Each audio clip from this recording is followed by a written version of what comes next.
Well, I have the task of starting this off.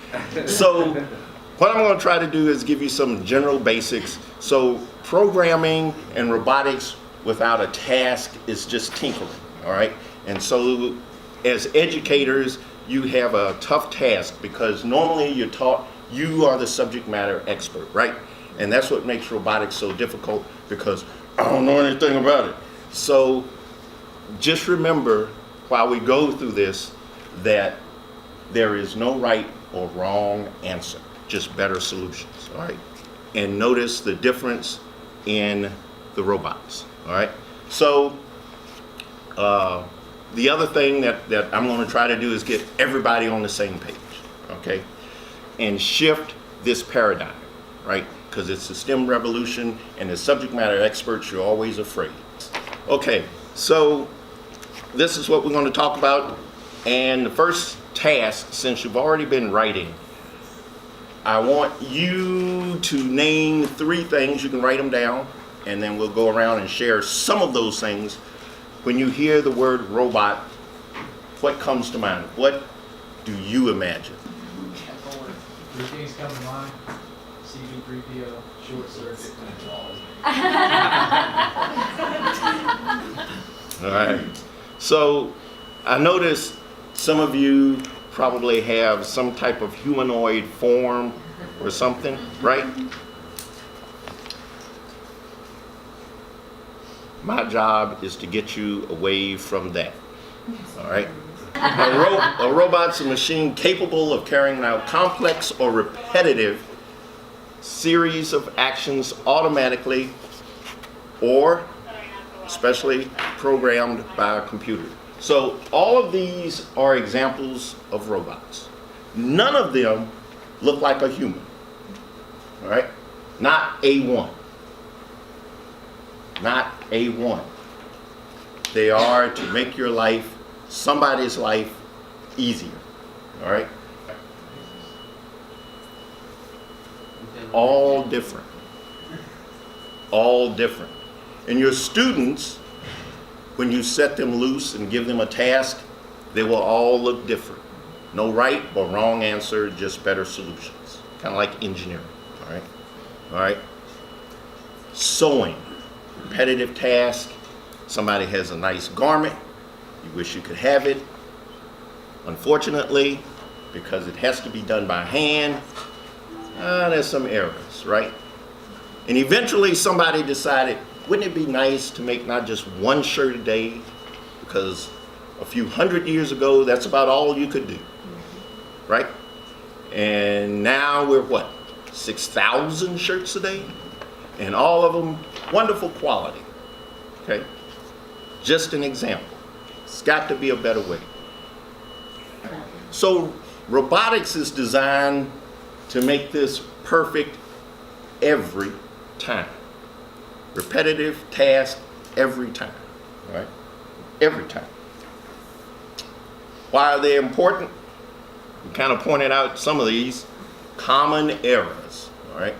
In everything you do, you can think of something that humans can do, except a machine can do better and not have errors, all right? And with that, it improves quality, consistency. So a good example would be when you can mass produce things, better quality, and then better price. And everybody likes a better price. Human safety, all right? Now, there is a paper company in Pine Bluff that has an autonomous forklift, and it picks up the big rolls. And I took the tour, and I asked them, why do you have this? And this is back to, they're going to take all our jobs, right? Whenever there are humans involved, they're driving the forklift, sometimes not paying attention, and they've got this big roll of paper, and they're putting it next to another roll, and the guy's directing them a little closer, oh, I'm sorry, I ran over you, all right? They had enough fatalities, and if you're related to one of the people who unfortunately have to go on, that's one too many. And they basically have an autonomous forklift. And we got to watch it and walk behind it and walk in front. It stops. And it waits until it's clear. Just like some of your cars operate with the warning system, except they do it so that more people can go home every evening. All right? So that's one of the benefits. Repetitive tasks.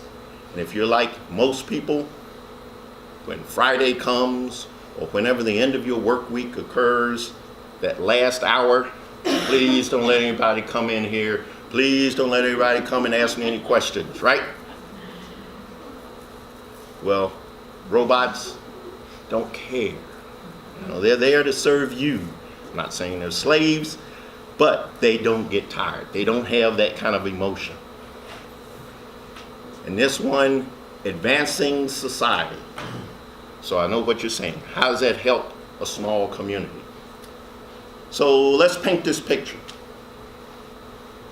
Say a manufacturing company says, look, I am looking for 100 trained workers, but your town only has 150. But if we go to some type of automation, hey, we can have 50 workers and that factory can come to your town because it's automated. Not a bad deal, right? Advancing society, giving you more time to do more things. And the other part is somebody's got to operate this machine, and it requires a little higher education. Not a bad thing. Education is good. And then it improves efficiency, right? Things get done quicker. And you have time to think about new things. I have a video, okay? And hopefully this will work and you'll be able to hear it. And it's about the process of designing and making a robot.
Okay.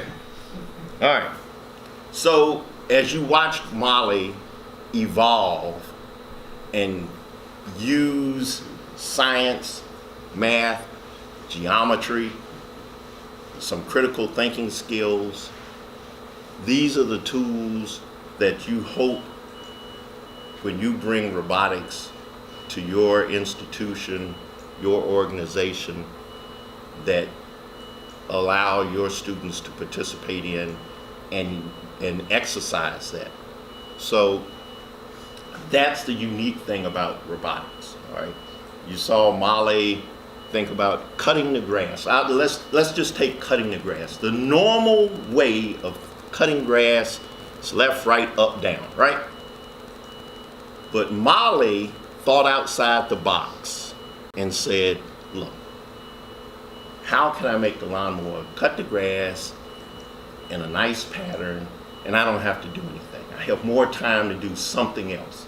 That 90-second commercial tells you everything about the educational benefits of robotics.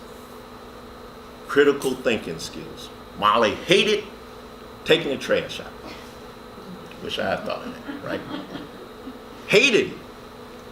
What's an easy way of doing it? Notice the things that she used were already there. There was nothing new. She just said, ooh, if I take this and take some of this, I got it. All right? You don't have to have something new. All right? She used math and science. Sometimes you are amazed at what students really know when you give them a task to do. And in this case, Molly's task was, hey, circles cover the same area as left, right, up, down. All right? The task was to cut grass. Didn't say it had to be left, right, up, down. All right? It didn't. It's an introduction to computer science. All right? Logical thinking. That's what computer science is. If this, then that. Kind of like playing chess. All right? Most of you, if you're good at chess, you're probably pretty good at programming. All right? Basic introduction. And as Molly evolved, Molly started programming. All right? She even had a robot that swept the floor for her. And it was just a car. Okay? Engineering design. Okay? Molly's got tired of going downstairs to deliver Girl Scout cookies. All right? Some of you already have someone in your house that either has Boy Scout popcorn or Girl Scout cookies. And you're probably thinking, that's the smartest thing I've ever seen. It beats what? Driving around. All they have to do is get to your door, ring it, or get to the street. They don't even have to get too far outside the car. Ring the bell, I send it down to you. And if you notice, the clips that she used were binder clips. There is nothing new here, all right? So again, engineering design. And you saw her drawing different designs out. And then improving analytical skills. As her final job showed, hey, why don't I get these robots to do this? All right? So as we look at some of these are all examples of robots, machinery being programmed to do some tasks, such as surgeries, all right? Sometimes, if you're ever in a situation, hopefully you won't be, but as my dad would say, I want to make sure he's had a good day when he operates on me. But if he's angry, or if he's had too much coffee, it may not be the day to get that surgery done by that person. But if I have some assistance, they zero in, it doesn't waver, all right? These are the things we're after. Drones, even striping the highway, all right? And then it facilitates innovation and thinking outside the box. I think that goes without saying when you saw Molly and all of the things that even irk you today, such as, I gotta clean the aquarium. Molly already had that fixed, all right? She had that fixed. Didn't have to do anything. Had more time for leisure, all right? Questions?